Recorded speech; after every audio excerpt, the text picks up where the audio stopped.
Hello everyone, कैसे हो सभी। उम्मीद करता हूँ सभी मस्त होंगे, स्वस्थ होंगे। तो दोस्तों, मैं राम निवास आप सभी का एक बार फिर एसएससी सीजीएल पिनेकल कोचिंग के इस ऑनलाइन प्लेटफॉर्म पर हार्दिक स्वागत करता हूँ। तो दोस्तों, चलिए देखते हैं आज का पहला क्वेश्चन आपके सामने। देखिए, क्वेश्चन नंबर 1 क्या कह रहा है आपसे आपसे कह रहा है, if a plus B plus C equals to 0 then what is the value of A cube plus B cube plus C cube minus 3abc। कहा है कि a plus B plus C equals to 0, तो A cube plus B cube plus C cube minus 3abc का मान क्या है। बहुत easy question है, इतना इजी क्वेश्चन है कि इस क्वेश्चन को तो शर्म से ही डूब के मर जाना चाहिए। यानी एक्चुअल में जब आपको ये दिया गया हो तो आपको पता होना चाहिए, ये फॉर्मूला हमें अच्छी तरीके से पता है, A cube plus B cube plus C cube minus 3abc equals to क्या होता है, A plus A plus B plus C, और इधर क्या होता है, A square plus B square plus C square minus A B minus B C, minus का क्या होता है, सी है।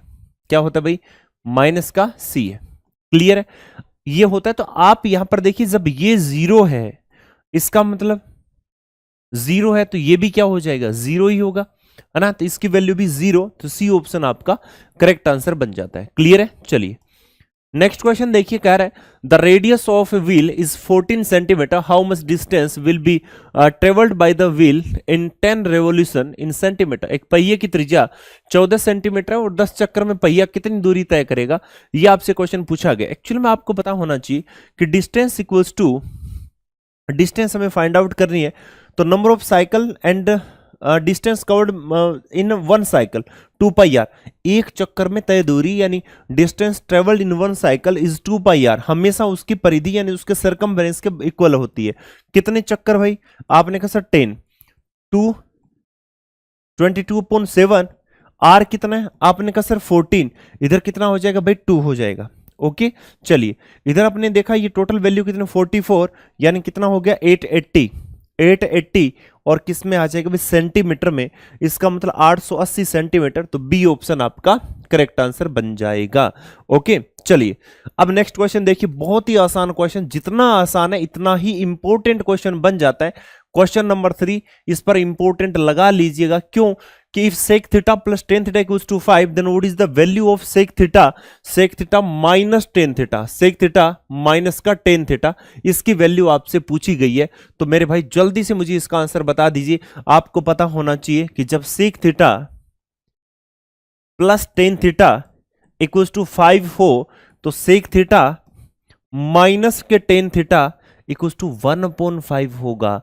कितना होगा, 1/5, हमेशा रिवर्स होगा। अगर ये 1/5 है तो ये 5 हो जाएगा। ठीक है, ये सारी बातें हम कर चुके हैं।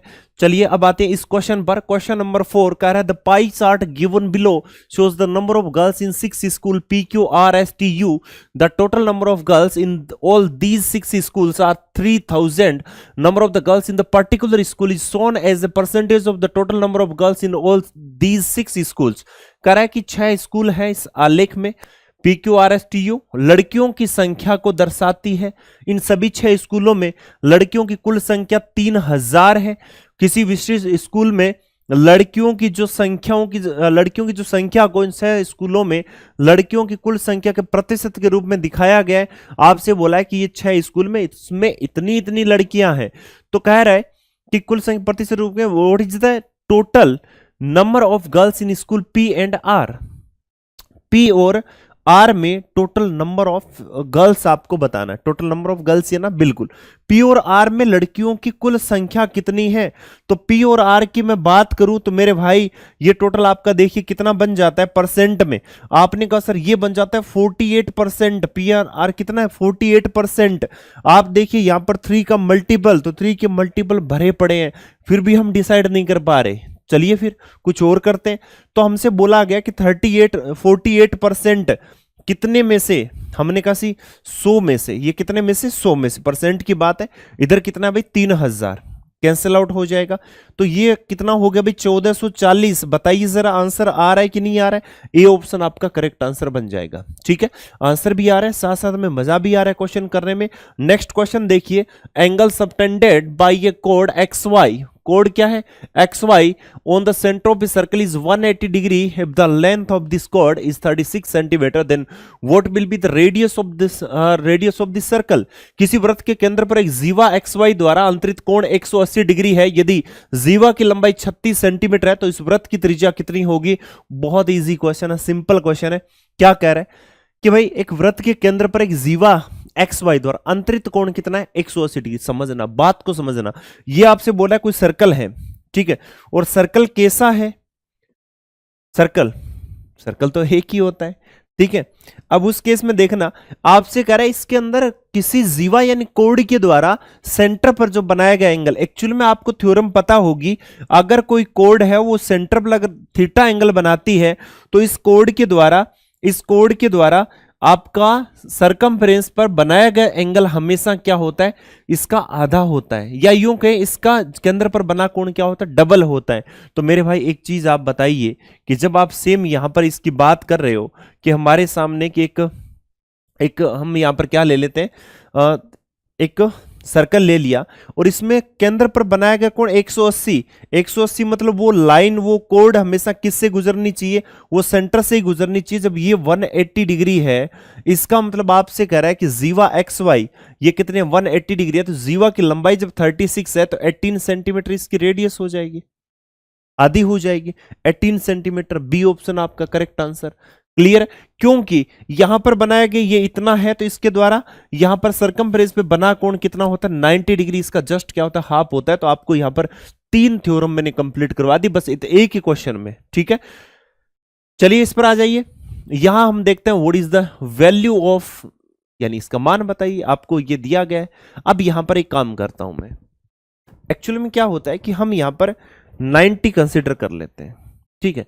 अब 90 कंसिडर कर लें तो, लेकिन यहां पर फिर 90 के केस में यहां पर क्या आ जाता है, हमने देखा सर 90 के केस में तो भाई अगर मैं कंसिडर करूं तो इसका 90 का मान हमेशा क्या होता है, 0, ठीक है। अब 0 तो ये इन्फिनिटी हो जाएगा, ये केस हम ले नहीं सकते, तो फिर क्या करें, तो हमें क्या किया 45, थीटा इक्वल्स टू कितना रख दिया भाई 45 डिग्री, हमें एंगल पुट करना डायरेक्ट 45 डिग्री, अदरवाइज आप इसको सोल्व भी कर सकते हो, ऐसी बात नहीं है।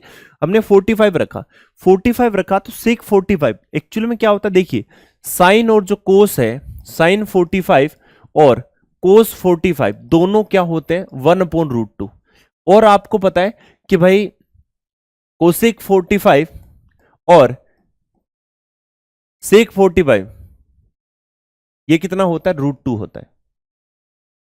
तो आपने क्या किया, इन सारी वैल्यू को यहां रख दो, आपको पता √2 का स्क्वायर कितना हो गया, आपने कहा सर 3, नीचे कितना हो गया, आपने कहा सर 1/√2, ठीक है। 1/√2 का स्क्वायर तो 1/2 आ गया, इधर चला गया, तो सर ये 3/2 हो गया।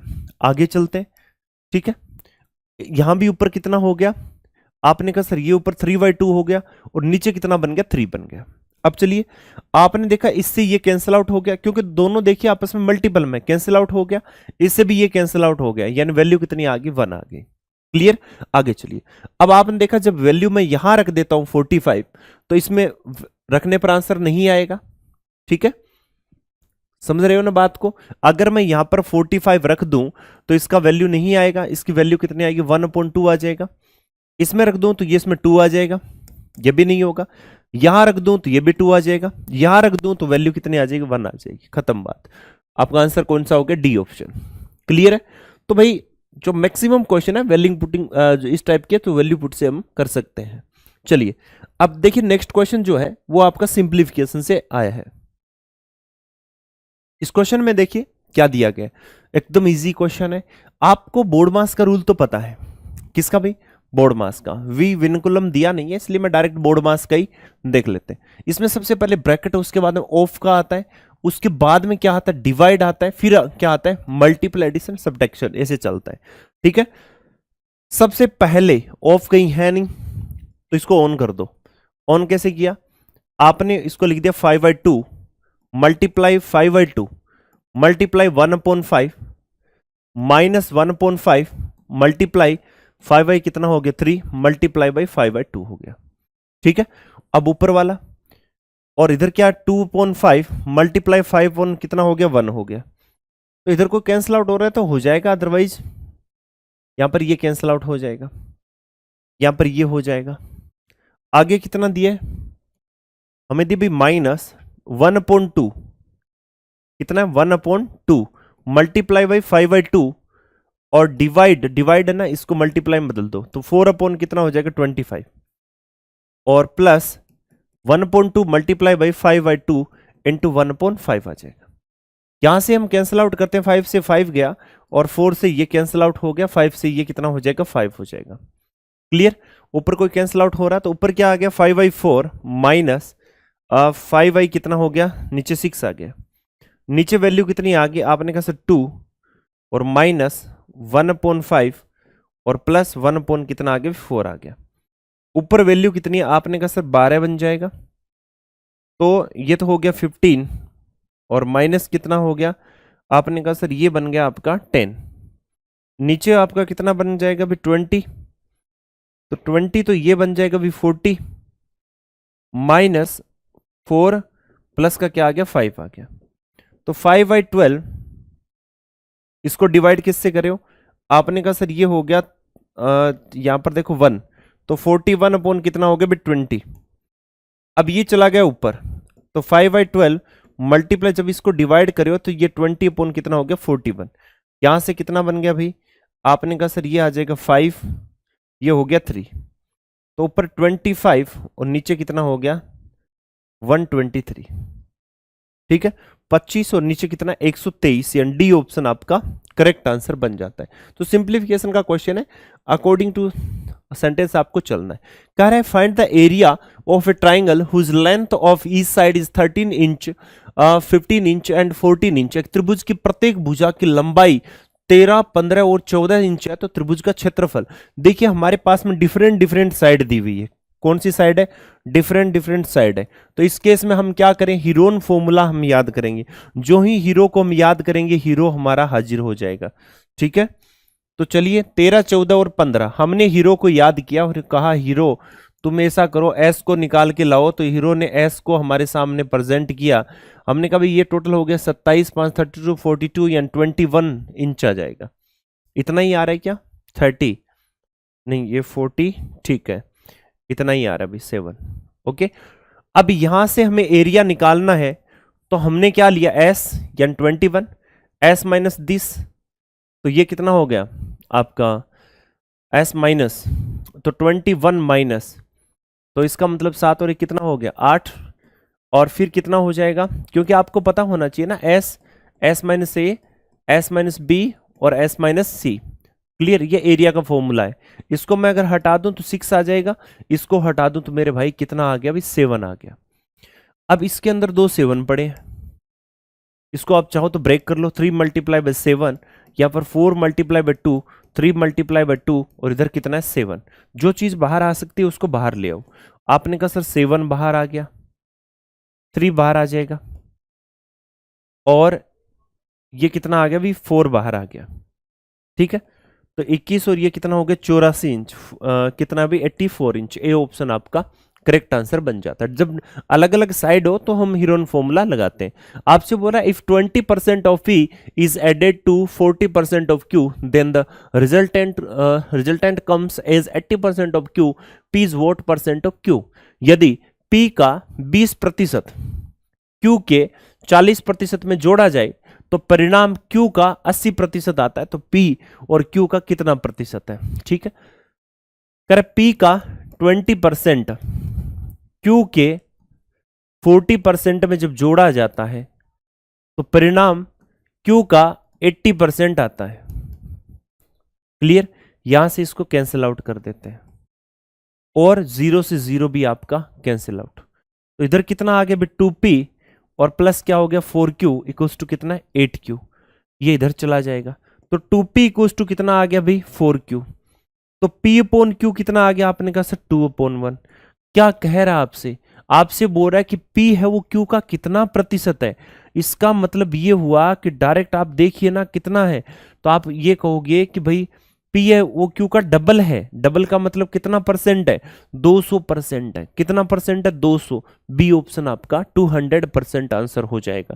क्लियर, चलिए अब इस क्वेश्चन में आए तो आते ही हमने देखा कि भाई 2/5 of a mark price is equal to the 5/8 part, ठीक है, ये एक्चुअल में 2/5 है, ठीक है, 2/5 और ये क्या 5/8 पार्ट है, तो मिस प्रिंटिंग है। तो off the selling price what is the discount percent, अंकित मूल्य का 2/5 भाग विक्रय मूल्य के 5/8 भाग के बराबर है, तो छूट प्रतिशत कितना है, तो मैं कह दूं एमपी, और एमपी का 2/5 पार्ट किसके बराबर है, आपने कहा सर 5/8 पार्ट किसका, विक्रय मूल्य या एसपी, तो छूट प्रतिशत क्या है, इसका मतलब एमपी, यहां से कोई देख लो भाई, एमपी अपॉन जब एसपी करूं तो ये इधर आ जाएगा, इधर चला जाएगा, 25 नीचे कितना आ गया 16, यानी 25 की चीज को मैं 16 में बेच रहा हूं, तो 9 का मैं क्या कर रहा हूं, डिस्काउंट दे रहा हूं, तो परसेंटेज डिस्काउंट देखो 9 अपॉन कितना 25 इंटू कितना कर देंगे 100, आप बताइए जरा कितना आ रहा है, आपने कहा सर 36%, बस हो गया आंसर, सी ऑप्शन आपका करेक्ट आंसर बन जाता है। ओके चलिए इस क्वेश्चन में आ जाइए। अब इस क्वेश्चन में आपसे कह रहा है कि the following histogram shows the score by the student of grade 10, what percent of the total student scored more than 60%, यानी निम्नलिखित आए चित्र में कक्षा 10 के छात्रों का प्राप्त अंकों को दर्शाया गया, तो कुल कितने प्रतिशत छात्रों ने 60% से अधिक अंक प्राप्त किए, 60% से अधिक अंक, 60% से अधिक, तो इसका मतलब ये 25 और 9, ठीक है, तो कह रहा है कुल कितने प्रतिशत छात्रों ने, कितने प्रतिशत, कितने छात्र हैं ये, आपने कहा सर ये छात्र हैं 34, टोटल कितने छात्र हैं, तो आपने कहा सर टोटल बन जाएंगे 34 और 12 46 और कितना 50, तो परसेंटेज छात्रों के, तो मैंने कहा 34 कितने में से आउट ऑफ 50, और इधर कितना कर दिया मैंने 100, आप यहां पर देखोगे तो आपको यकीन नहीं होगा 68% हमारा आंसर आ गया। दूसरी बात यहां पर एक हिस्टोग्राम वर्ड दिया है, जब आपके सांख्यिकी स्टैटिस्टिक्स जब सिलेबस में है तो मैं बता दूं हिस्टोग्राम से हमेशा मोड को फाइंड आउट किया जाता है, बहुलक जिसको बोलते हैं, बहुलक को फाइंड आउट करते हैं, और जब बात हम क्यूमुलेटिव फ्रीक्वेंसी कर्व की करते हैं तो उससे हम मीडियन को फाइंड आउट करते हैं, माध्यिका को फाइंड आउट करते हैं, ठीक है। चलिए आगे चलते हैं। इस क्वेश्चन को देखिए, the length of a chord is 30 centimetre in a circle whose radius is 17 centimetre, what will be the distance of this chord from the centre. एक वृत्त की त्रिज्या 17 सेंटीमीटर है, वृत्त की त्रिज्या कितनी है 17 सेंटीमीटर, कितनी भाई 17 सेंटीमीटर, और देखना जरा आपको कह रहा है कि उसमें से एक जीवा की लंबाई 30 सेंटीमीटर है, कितनी है भाई 30 सेंटीमीटर, ये लो कोड हो गई, और यहां पर आपका कोई सेंटर पॉइंट है और आपसे कह रहा है कि त्रिज्या जब 17 सेंटीमीटर है, तो चलिए जब त्रिज्या 17 सेंटीमीटर तो यहां से यहां तक की डिस्टेंस तो 17 सेंटीमीटर ही हुई, मैंने कहा जी बिल्कुल, तो कह रहा है उस वृत्त की इस जीवा की केंद्र से दूरी क्या होगी, केंद्र से दूरी का मतलब है दिस वन, ये डिस्टेंस कौन सी, ये वाली डिस्टेंस भाई, अब ये डिस्टेंस फाइंड आउट करनी है, दूरी हमेशा परपेंडिकुलर होती है, एक्स की वैल्यू निकालनी है। अब आपको पता है इस पूरी की लेंथ कितनी है जीवा की, अब ये हमेशा दो भागों में बांटती है, तो 15 सेंटीमीटर, इधर भी 15 सेंटीमीटर, ठीक है। अब एक बात बताओ, यहां पर कितना हो गया, ये 90 डिग्री बन गया, तो आपने कहा सर ये बन गया 15 17, कितना भाई 8 15 17, कितना भाई 8 15 17, तो कितनी दूरी है 8 सेंटीमीटर, ये डी ऑप्शन, ये ट्रिपलेट बन रहा है, क्या बन रहा है भाई ट्रिपलेट बन रहा है, ट्रिपलेट, इसका मतलब क्या हो गया भाई 8 15 और 17, इन दोनों का स्क्वायर इसके स्क्वायर की क्या होता है बराबर होता है। क्लियर है, समझ में आ गई बात। चलिए भाई इस क्वेश्चन पर आ जाइए, गजब का क्वेश्चन है, कह रहा है Tina alone can do a piece of work, Tina alone can do a piece of work in 12 days and Meena alone can do the same work in 15 days। If Tina and Meena understood to do this work for 18,000 then how much amount will Meena get if they work together। टीना अकेले किसी काम को 12 दिन में कर सकती है, मीना उस काम को 15 दिन में कर सकती है, तो टीना और मीना दोनों मिलकर उस काम को एक तो कर सकती है 12 दिन में, दूसरी कर सकती है 15 दिन में, ठीक है। और टीना और मीना को 18,000 में इस काम को जिम्मेदारी सौंपी गई, तो मीना को कितनी धनराशि प्राप्त हुई जब दोनों साथ में मिलकर काम करें, इसका मतलब 60 वस्तुएं आपको आइटम बनाने थे, ये दिन के आइटम बनाती है 5, ये दिन के बनाती है 4, इसका मतलब जब दोनों साथ में काम कर रहे हैं तो टाइम तो दोनों सेम ले रहे हैं, इसका मतलब हमेशा वेतन उनके एफिशिएंसी के रेशियो में मिलेगा। किसके रेस्पेक्ट में? एफिशिएंसी। इसका मतलब मीना की जब बात हो रही है तो मीना कितना काम करती है? 4 का काम कितने में? जब दोनों 9 है, इधर कितना? 18,000। तो मेरे भाई कुल मिला के यहां पर रुपए उसको कितने देने पड़ेंगे? 8,000 रुपए तो उसको देने ही पड़ेंगे, अदरवाइज मीना बुरा मान जाएगी। डी ऑप्शन आपका क्या हो गया? आंसर हो जाएगा। ठीक है, चलिए अब इस क्वेश्चन पर आ जाइए। कह रहा है कि radii of two red circle are 12 centimetre and 5 centimetre, distance between their centre is 25 centimetre, what is the length of the direct common tangent. दो वृत्तों की त्रिज्याएं 12 सेंटीमीटर और 5 सेंटीमीटर है, उनके केंद्रों के बीच की दूरी 25 सेंटीमीटर है, तो सीधी उभयनिष्ठ स्पर्श रेखा की लंबाई क्या है? एकदम सिंपल और आसान क्वेश्चन आप लोगों से पूछा गया है।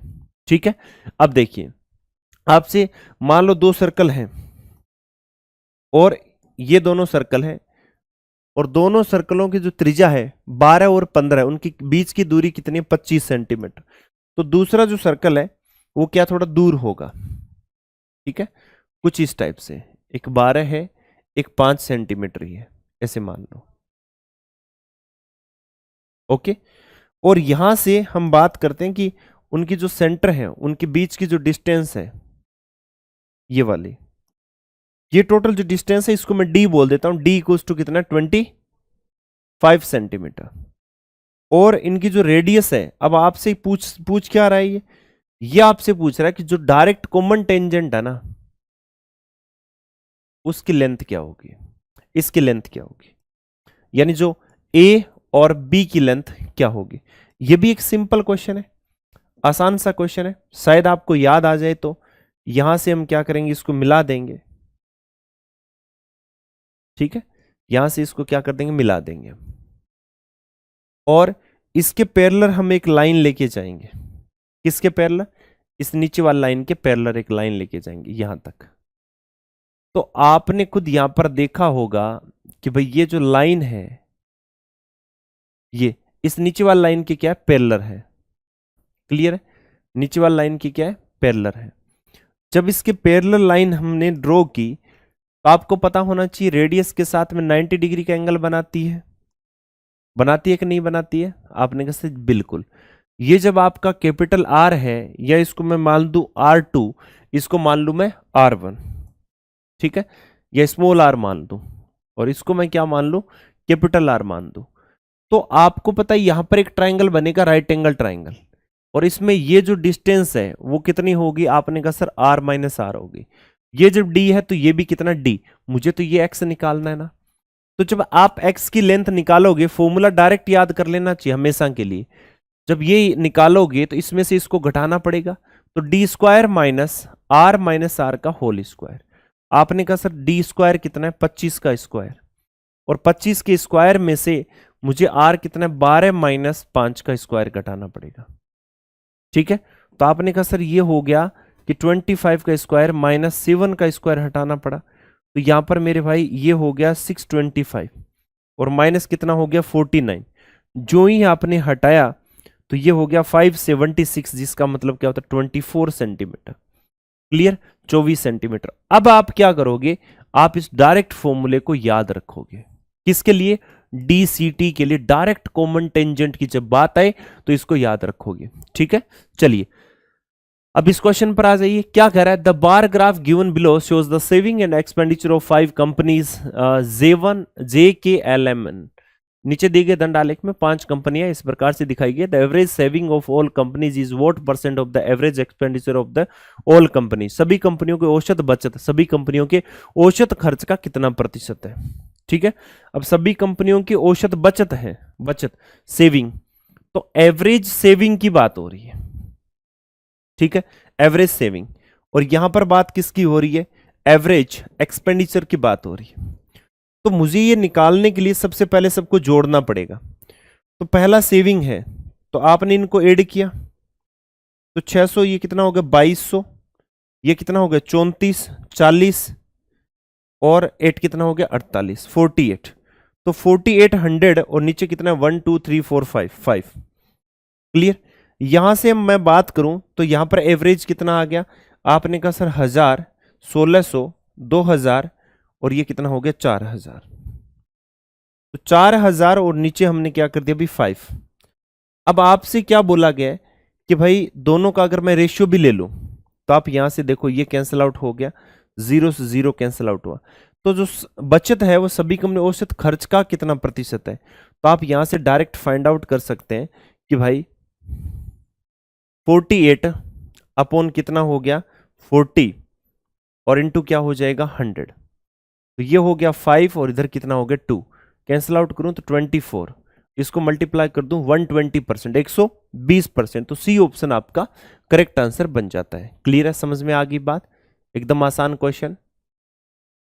नेक्स्ट क्वेश्चन देखिए, इसमें क्या बोला है, the average age of 30 students is 15 years.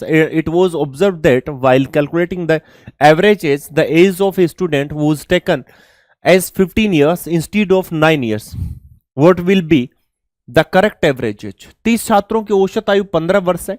यह पाया गया कि औसत आयु की गणना करते समय एक छात्र की आयु 9 वर्ष के बजाय 15 वर्ष ले ली गई, तो सही औसत आयु क्या होगी? गलतियां नहीं करनी है ना, तो इसलिए इसने गलती कर दी, चलो उसको सुधारते हैं। तो गलती कर दी तो रोंग टू राइट की तरफ चलना है, रोंग टू राइट की तरफ चलना है। गलती हमने क्या की, हमने क्या की 9 वर्ष के छात्र के बजाय 15 वर्ष ले लिया 15, लेना 9 था, कितना कम करना पड़ा? आपने कहा सर 6 कम करना पड़ा। वेरी गुड, ठीक है। अब हुआ क्या, 30 छात्रों की औसत आयु 15 साल थी, तो एवरेज कितना लिया था? तो आपने कहा सर 15, है ना। तो इसका मतलब 6 है वो किस में बंटेगा, है ना, तो कमी करनी पड़ी, है ना।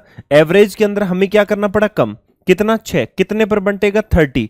इसका मतलब 1/5 यानी 0.2 घटाना पड़ेगा। तो आपको क्या करना पड़ेगा कि राइट एवरेज निकालना है, तो 15 पहले वाले में से 0.2 कम कर दो तो 14.8 आ जाएगा। डी ऑप्शन आपका करेक्ट आंसर है। बताइए हाँ या ना में जवाब दे दीजिए कि क्वेश्चन समझ में आ रहे हैं नहीं आ रहे। कह रहे एक कार ट्रेवल से distance of 60 kilometer at uniform speed. If the speed of the car is increased by 8 kilometer per hour, then it take 2 hours less to cover the same distance. What is to original speed of the car? एक car समान चाल से 60 kilometre की दूरी तय करती है ना। यदि कार की चाल में 8 किलोमीटर प्रति घंटा की वृद्धि कर दी जाए तो यही दूरी तय करने में से 2 घंटे कम समय लगते हैं, तो कार की वास्तविक चाल क्या होगी? एकदम सिंपल और एकदम आसान क्वेश्चन है। कह रहा है 60 किलोमीटर मैं चलता हूं, है ना। जब मैं इंक्रीज कर दूंगा स्पीड, इसका मतलब वहां पर क्या हो जाएगा? टाइम मुझे कम लगेगा। तो मुझे पहले हमेशा डिफरेंस लेना, मैक्सिमम माइनस मिनिमम। तो हमने ये देखा कि पहले स्पीड उसकी कम थी और फिर हमने क्या कर दिया 60 और फिर x प्लस क्या कर दिया भाई 8, तो टाइम अब 2 घंटे का डिफरेंस आ गया।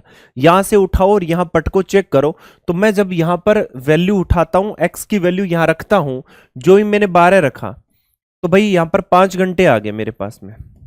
अगर 12 kph लूं तो यहां पर मेरे पास में 5 घंटे आ गए। जो ही मैंने यहां पर रखा तो ये आ गए 3 आवर्स, तो इनके बीच में गैप कितना आ गया 2 आवर्स। तो यहां पर कंडीशन एकदम सेटिस्फाई हो रही है, देन ए ऑप्शन आपका क्या हो जाएगा? करेक्ट आंसर हो जाएगा। क्लियर है, समझ में आ गई बात। नेक्स्ट क्वेश्चन देखिए, इसमें आपको बोला a person sells wheat at a profit of 25% if he reduce its selling price by 40, then he suffers a loss of 25%। What was the initial selling price of the wheat? एक व्यक्ति 25% के लाभ पर गेहूं बेचता है, यदि वह इसका विक्रय मूल्य 40 रुपए से घटा देता है तो उसे 25% की हानि होती है। तो गेहूं का प्रारंभिक विक्रय मूल्य क्या था, यह आपको बताना है। क्या कह रहे हैं कि एक आदमी है वो 25% के लाभ पर गेहूं बेचता है। इसका मतलब यह हुआ कि भाई आप ऐसे मान लो कि आपका सीपी उसके बाद में एसपी, अब 25% के लाभ पर है, तो इसका मतलब हो गया 1/4। तो 4 की चीज कितने में जा रही है? 5 में, इतने में बेचता है। फिर बाद में कह रहा है कि अगर इसका वो विक्रय मूल्य 40 रुपए घटा दे, कह रहा है कि भाई if he reduce is selling price by 40, तो इसमें अगर 40 की वो कमी कर दे तो अब क्या हो जाता है? 25% की हानि होती है। 25% की क्या होती है? हानि। इसका मतलब क्या हो गया? 1/4। तो रेशियो 4 और कितना बन जाता है? 3। इसका मतलब मैं इनको x की टर्म में मान लेता हूं, एक्चुअल में क्या हुआ कि 4x अपॉन 5x माइनस कितना है 40, और इधर कितना हो जाएगा 3, 4 अपॉन कितना हो जाएगा 3 हो जाएगा। क्रॉस मल्टीप्लाई कितना है 12x और 20x माइनस 160, तो इसको इधर ले आओ, ये इधर आ जाएगा। तो 8x इक्वल टू कितना आ गया 160, तो x की वैल्यू कितनी आ गई आपने कहा सर 20, x की वैल्यू 20। आपसे पूछ रहा गेहूं का प्रारंभिक विक्रय मूल्य, प्रारंभिक विक्रय मूल्य दिस वन, इसका मतलब 5 मल्टीप्लाई बाई 20 कितना हो गया 100। ओके, तो यहां पर डी ऑप्शन आपका करेक्ट आंसर बन जाता है। कौन सा है मेरे भाई, डी ऑप्शन आपका करेक्ट आंसर बन जाता है। चलिए देखिए इस क्वेश्चन में क्या दिया, what is the value of, यानी जो गिवन एक्सप्रेशन है इसकी वैल्यू क्या होगी। आपको मल्टीप्लाई करना है 440 88 क्या हो जाएगा 528 माइनस ये कितना है 25 और माइनस कितना हो गया 130, सॉरी प्लस, ये अंदर तो प्लस ही हो रहा है, ये कैंसिल आउट हो गया 503 माइनस 130, तो 403 में से यानी 403 में से 30 चला गया तो 373 आपका आंसर आ जाएगा। डी ऑप्शन आपका करेक्ट आंसर। ठीक है, सिंपल सिंपल क्वेश्चन है, एकदम आसान क्वेश्चन है। चलिए इस क्वेश्चन को देखें, आपसे बोल रहा है if cot Y equals to 12/5 then what is the value of cos square Y. अब यहां पर बात करते हैं राइट एंगल ट्राइंगल की, किसकी, राइट एंगल ट्राइंगल की, और बात हमें करनी ही पड़ेगी, ठीक है, और करनी भी चाहिए। हमने क्या किया कि इसके अंदर देखा कि भाई ये कोट वाई क्या होता है, द 10th परपेंडिकुलर अपॉन क्या होता है बेस। अब ये क्या हो जाएगा बेस अपॉन परपेंडिकुलर, बेस कितना है 12, परपेंडिकुलर कितना 5, ये कितना हो जाएगा 13 कोस स्क्वायर वाई। तो देखिए कोस थीटा हमेशा क्या होता है, आपने कहा सर ये कोस थीटा हमेशा क्या होगा बेस अपॉन हाइपोटेनस होता है, बेस कितना है, अब तो कोस स्क्वायर वाई की बात हो रही है, तो इसका मतलब हुआ कि भाई ये वाई है, एंगल कितना है वाई है, ठीक है, यहां मैंने थीटा ले रखा है। तो आप देखिए कोस स्क्वायर वाई का मतलब क्या हुआ कि भाई यहां पर अगर आपका कोस वाई बेस, बेस कितना 12 अपॉन कितना हो जाएगा नीचे 13, इसका क्या हो रहा है स्क्वायर, तो 144 नीचे कितना 169, सी ऑप्शन आपका आंसर हो जाएगा। एकदम आसान क्वेश्चन है, क्लियर है। चलिए नेक्स्ट क्वेश्चन देखिए, आपसे बोल रहा है कि P upon Q, R upon S and T upon U equals to 2/5. Then what is the value of 4P plus 3R plus 7T, है ना, यानी एक्चुअल में इसका मान आपको बताना है। इसका मतलब है कि PRT सबका मान कितना है 2, QSU सबका मान कितना है 5, तो इसका मतलब 4, और PRT सबका मान 2 है, तो इसका मतलब यहां भी आ जाएगा 2, तो 2 मैंने PRT सबका मान 2 है, 2 को बाहर ले लिया, अंदर क्या है 4 + 3 + 7, यहां कितना आ जाएगा भाई QSU 5 है, 5 बाहर ले लिया, अंदर 4 + 3 + क्या है 7, क्लियर। यहां से देखिए ये वैल्यू आपकी हो जाएगी कैंसिल आउट, तो रेशियो क्या 2:5 आ जाएगा। बताइए सी ऑप्शन आपका आंसर आ जाएगा, क्लियर है। कौन सा आंसर है मेरे भाई, सी ऑप्शन आपका आंसर आ जाएगा, क्लियर है, समझ में आ गई। चलिए अब नेक्स्ट क्वेश्चन देखिए, इसमें आपको क्या बोला गया है, आपसे कह रहा है कि the average of 32, 34, 38, 21, 26 and x is 30, what will be the value of x। कह रहा है कि सबका औसत कितना 30 है, तो सबका 30 है, इसका मतलब यहां तो मुझे 2 हटाना पड़ेगा, तो इसमें से यहां मुझे 2, इसके पास में 2 क्या है एक्स्ट्रा है, प्लस का 4 एक्स्ट्रा है, प्लस का 8 एक्स्ट्रा है, माइनस का 9 है, और इसके पास माइनस का 4 है, 4 कम है, तो इधर कितना कम है, आपने कहा सर माइनस का 13, और इधर कितना है, आपने कहा सर 12, 1 प्लस का ज्यादा है 14, ठीक है, तो प्लस का 1 ज्यादा है, इसका मतलब इसका मान कितना भी 1 ऑलरेडी है इन लोगों के पास में, अगर ये 29 हो तो काम चलेगा, बस इसका मतलब बी ऑप्शन आंसर हो जाएगा। अदरवाइज सबको ऐड कर देना, 32 + 34 + 38 + 21 + 26 + x इक्वल्स टू 30, और कितने लोग हैं 1 2 3 4 5 6, 6 से मल्टीप्लाई करके x का मान आप निकाल सकते हो, कितना आ जाएगा 29, क्लियर है। चलिए अब इस क्वेश्चन पर आ जाइए, कह रहा है the table given below shows the number of pens sold by 2 shopkeepers P and Q in 5 months। तालिका में P और Q द्वारा महीनों में बेची गई कलम की संख्या को दर्शाया गया। Z1 क्या है, the value of average number of pen sold by P in all 5 months। P के द्वारा सभी 5 महीनों में खरीदे गए पेन की संख्या ये Z1 है, हम देख लेंगे कितना आ रहा है भाई। ये आ जाएगा आपका 220 और ये कितना है 40, 260 आ रहा है क्या, 180 और 220, ये 250, 260 आ जाए Z1 P द्वारा। ठीक है, फिर आपसे बोल रहा है कि भाई आगे क्या बोल रहा है, the value of the average number of pen sold by Q in all 5 months, इनका एवरेज। तो एवरेज निकालना है तो ये कितना 30 यानी 150 और 60 कितना होगा 210, 260 कितने महीने में, 5 महीने में 52 आ जाएगा। ठीक है, अब हमें करना क्या है, हमें बोला कि Z1 अपॉन Z2 करना है। क्या करना है, Z1 अपॉन Z2, यानी आप क्या बोले सभी 5 में P द्वारा बेचे गए कलमों की औसत संख्या का मूल्य। अच्छा, इनकी भी औसत संख्या है।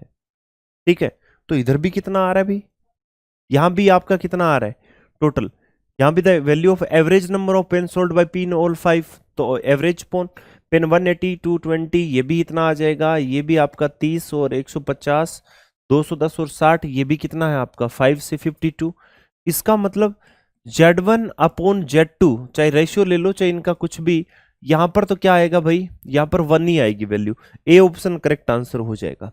ठीक है, एकदम आसान सा क्वेश्चन है, कोई इसमें ज्यादा कुछ है नहीं। चलिए नेक्स्ट क्वेश्चन, आपसे कर what is the value of this expression. अब एक चीज बताइए, यहां पर डिवाइड का साइन है, इसको जो ही मैं लिखूंगा 1 plus x square 1 minus x, clear, multiply करते एक्स माइनस 1, तो इसको माइनस बाहर ले लूं तो 1 माइनस एक्स हो जाएगा, और नीचे वैल्यू कितनी है 1, ये नीचे आ जाएगा तो 1 माइनस एक्स स्क्वायर बनेगा, और एक बार 1 प्लस एक्स स्क्वायर बनेगा। आपको a प्लस बी और a माइनस बी का पता होगा, ए स्क्वायर माइनस बी स्क्वायर बनता है। आगे चलिए कितना है x और 1 माइनस एक्स है, और नीचे कितना है 1 प्लस एक्स है। काटा पीटी कर लीजिए, आपको पता है कि यहां से ये कैंसिल आउट हो गया और इससे ये कैंसिल आउट हो जाएगा। आगे चलते हैं, तो आगे चलने पर हमने ये देखा कि भाई ऊपर माइनस का x और 1 माइनस एक्स है। ठीक है, और नीचे वैल्यू कितनी है, एक 1 माइनस एक्स बचेगा, एक आपका 1 प्लस एक्स होगा, और इधर आपका 1 प्लस एक्स है। इसमें से फिर कोई कैंसिल आउट होगा, ये कैंसिल आउट हो गया, तो minus x upon 1 plus x का होल स्क्वायर हमारे पास में बचेगा। सी ऑप्शन करेक्ट आंसर है, सिंपल और आसान क्वेश्चन। ठीक है, चलिए अब देखिए हमारे पास में लास्ट क्वेश्चन है ये, what will be the compound interest on 14,000 for 2 year at the rate of 10% per annum compounded annually. वार्षिक रूप से संयोजित 10% वार्षिक दर पर 2 वर्षों के लिए 14,000 पर चक्रवृद्धि ब्याज क्या होगा। सिंपल क्वेश्चन है, 14,000 है और उस पर 2 साल की बात हो रही है, तो 2 बार कैलकुलेशन करनी है 10% के हिसाब से। एक बार परसेंट निकाला 1400, फिर इसका 10% निकाल दो 140, इसको मल्टीप्लाई आपको 2 से करना है, इसको 1 से करना है, बात खत्म।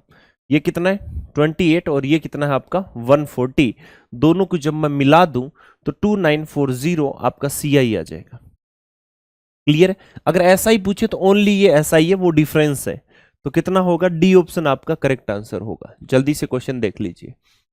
तो मेरे भाई 25 क्वेश्चन हमारे इस वीडियो में टोटल कंप्लीट हो गए हैं, और आई होप आपने एंजॉय किया होगा, बहुत सारी चीजें आपको सीखने को भी मिली होगी, जो नई चीजें साथ साथ में नोट डाउन करते रहे और प्रैक्टिस करते रहे। मिलते हैं नेक्स्ट वीडियो में, तब तक के लिए धन्यवाद, thank you so much, wish you all the best.